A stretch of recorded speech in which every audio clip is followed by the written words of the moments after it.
You close your hand around the amulet at your throat and feel its weight settle into your palm. Gold, set with stones, a line of holy writing worked into the metal. The air in the palace is thick and warm. Outside, a smith's hammer rings on metal, over and over, the way it has every day of your life. Sunlight comes through the high windows and lands on gold. Gold on the walls, gold at your wrists. Gold heaped in a bowl by the door that no one troubles to guard. Here, gold is as common as sand. You have never once asked what a thing costs. Then, the drums begin. It is time. You are walking 4,000 miles to Mecca in the year 1324, and you are carrying enough gold to make the whole world look up. You could go quiet.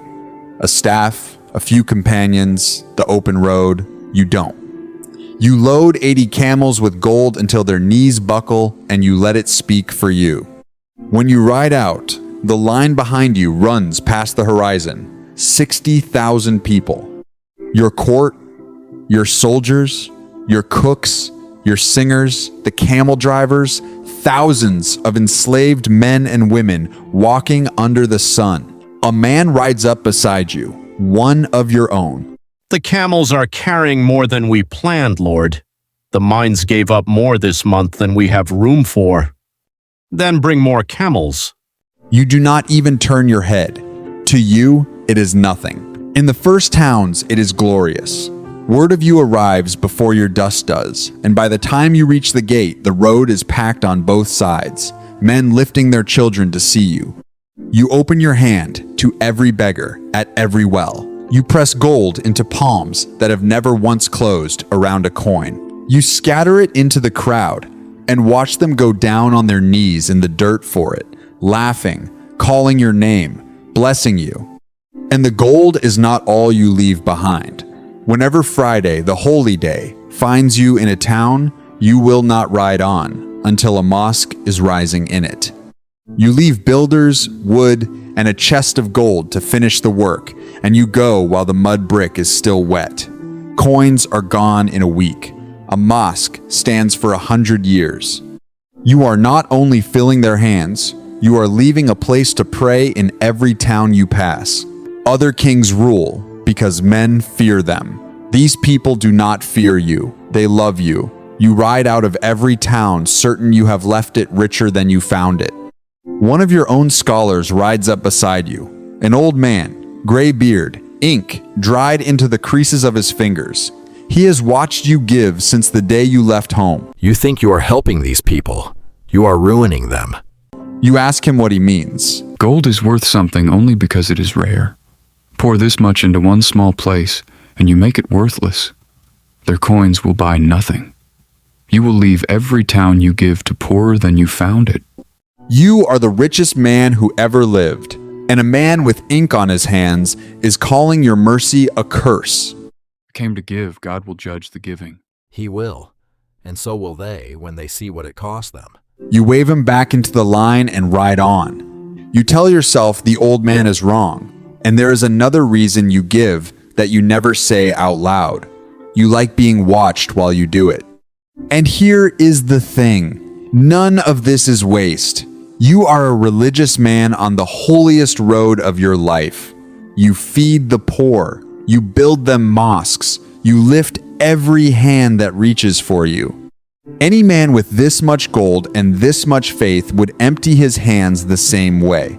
It is mercy. It is worship. That is true. And believing that is what keeps you from seeing the harm until it is already done. The desert takes weeks. The sun whitens the sky, and the sand burns through your sandals by midday. At night, the cold comes down hard, and the camels groan in the dark. Gold dust works into everything. Into your food, into the folds of your robes, into the cracks of your hands, until the most precious thing on earth is something you brush off your sleeve without thinking. Moving 60,000 people across the sand is a war against the desert. Wells run dry the moment you reach them. Men drop in the heat and are buried where they fall. You ride at the front and never once go thirsty. Water is carried up to you. Shade is raised over your head before you ask. The desert that kills the men behind you barely touches you, and that is the gold at work. It puts other people between you and everything that could harm you. By the time you reach the edge of Egypt, word of you has run ahead faster than any camel. People line the road to kneel to a king they have never met. Gold does not only buy bread and swords. Spent like this, in the open, it buys the one thing a king cannot take by force. It buys their wonder. Cairo, the biggest city your eyes have ever held. Towers and rooftops past counting. The wide brown river, the noise of 100,000 lives stacked on top of each other. You make camp outside its walls, and you do what you have done in every town since you left home. You give. You hand gold to the lords of the court, to the beggars at the gates, to anyone who holds out a hand. Within weeks, the whole city is chanting your name in the streets, not the Sultan's, yours. You have walked into another man's city and made yourself the one they bless. You have given away a mountain of gold, and somewhere in the giving, you have made the most powerful man in Egypt small in his own city. Then the Sultan, Al-Nasir Muhammad, sends for you. The Lord who hosts you, Ibn Amir Hajib, comes to your tent first. You have to kneel before the Sultan. It is the custom here. Every man does it. I am not every man. I kneel to no one. Then you shame him in his own city, and his city is full of his soldiers. You sit with that. He is right about the soldiers. You go. The court is full when you walk in. Kneel before the Sultan. You look at the man on the throne. You think of every town on this road that has called your name instead of his. You do not bend. Not your knees. Not your head. The room goes silent. The Sultan's face closes like a door. You have refused him in front of his whole court, as the one king his own streets love more than him. You do not wait to learn what he decides.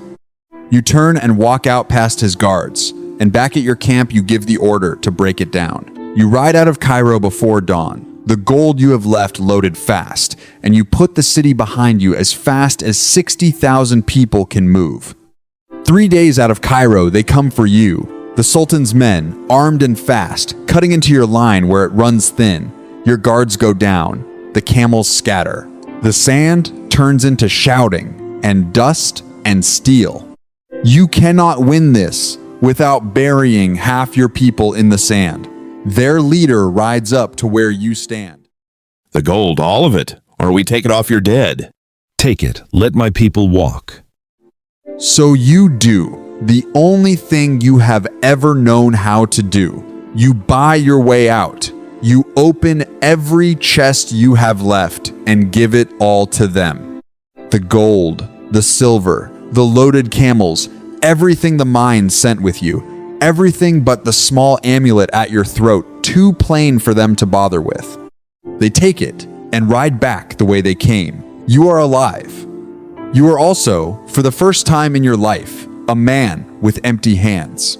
Word runs down the line faster than you can. The gold is gone, all of it. There is nothing left to feed the cooks, the drivers, the singers, the thousands who walked into the desert behind a king who was never supposed to run dry. By morning, they leave in groups, then in crowds, turning back toward anywhere with bread. The men who carried your shade, the men who poured your water. You stand in the sand and watch the greatest caravan the world has ever seen come apart around you, and not one of them looks back. The gold held them to you, and without it, they are gone. Only your soldiers stay. The gold never held them. They close around what is left of your line and ride on with you. Where a sea of people once ran past the horizon, a thin column rides on now, and you ride at the head of it as one more hungry man in the desert. You reach Mecca with your soldiers and little else. And here is the strange part. It does not break you the way you thought it would. You wear plain white, head bare, the same as every other man. No one bows, no one knows your face. For the first time in your life, no one wants a thing from you because there is nothing left to want. You walk the circle shoulder to shoulder with farmers and beggars, one man among 100,000, and for once you feel completely normal. You will reach back for this the rest of your life. Then you turn for home, and home is the hardest road of all. It carries you back through the towns you filled with gold. The streets go quiet when your banner turns the corner, the way a room goes quiet when the person who caused the trouble walks back in. A baker stands in his doorway with bread he cannot sell, because the coin it costs has tripled since you came, and no one has the money. The poor you rode in to feed are poorer now than before they ever saw your face. A woman shouts something at your guards and is dragged back before you can make out the words. You do not need the words. The old scholar who warned you in the first village rides beside you, the ink still on his hands. He does not say he told you so. He only watches you ride back through the ruin you made on your way to do good. You close your hand around the amulet at your throat. The words worked into it speak of the day God weighs every man's deeds, and for the first time the gold of it feels heavy. You have nothing left to undo any of it. You ride through with your head down, and you do not stop until the towns that hate you are behind you. You come home to Mali with empty hands, and within a season the mines fill them again. The vaults fill, the camels come in heavy, and you are the richest man alive once more. As if the road took nothing, the ground could not give back. You raise a great mosque at Timbuktu, with a poet-architect from the north, a man named Al-Sahili. From the outside, you have everything again, more than before. And every night, it gets quieter. At Mecca, no one wanted a thing from you. Here, every hand reaches for something, and everyone you meet has practiced how to act around you before you walk in. Your sons watch the throne behind your back. You eat the finest food on earth alone, at a table set for one in a hall built to seat 200. Every door opens before you reach it, and you cannot remember the last time you pushed one open with your own hand. You still wear the amulet from that first warm morning. It weighs exactly what it weighed then. You are the one who changed. You sit on a throne covered in the one thing that built all of this, and the only thing you want now costs nothing at all. A bare head, a crowd that does not know your name. You make plans to hand the kingdom to your son Magan and walk back to the one place where the gold went quiet. You die before you go. You set out, so the world would never forget your name. It won't.